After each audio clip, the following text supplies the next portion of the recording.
Hello guys, welcome to a new mini blog. So guys, কোথায় যাচ্ছি বুঝতে পারছো না? চলো, তার জন্য কিন্তু পুরো ব্লগটাই দেখতে হবে। হ্যাঁ, যেহেতু এটা মিনি ব্লগ, অবশ্যই পার্টে পার্টে আসবে। তো সবাইকে টাটা বাই বাই করে চলো বেরিয়ে পড়লাম। বাসে উঠে গেছি।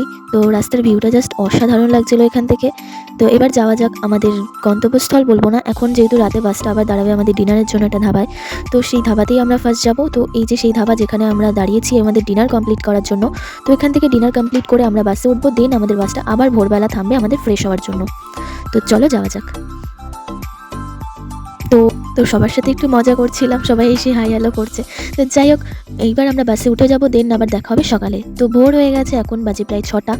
তো এখন আমরা ফ্রেশ হব, দেন এখান থেকে আবার আমরা যাব শিলিগুড়ি। তো গন্তব্যস্থল শিলিগুড়ি, অর্থাৎ এই বাসটা শিলিগুড়ি পর্যন্তই যাবে। তারপর তো কোথায় যাব মেন ডেস্টিনেশন, সেটা তোমরা পার্ট 2-তে জানতে পারবে। তার জন্য কিন্তু আমার সমস্ত মিনি ব্লগগুলো দেখতে হবে আর আমার চ্যানেলটা সাবস্ক্রাইব করতে হবে। আর প্লিজ প্লিজ এই ব্লগটা ভালো লাগলে একটা লাইক করে দিও। কোথায় যাচ্ছি জানার জন্য পার্ট 2 কিন্তু অবশ্যই দেখতে হবে। তো আজকের মতন এই ব্লগটা এইটুকুই, আবার দেখা হচ্ছে নেক্সট পার্টে। তো কোথায় যাচ্ছি কিন্তু সেটা অবশ্যই নেক্সট পার্টে বলবো। তো আজকের মতন এই ভিডিওটা এতটাই, বাই।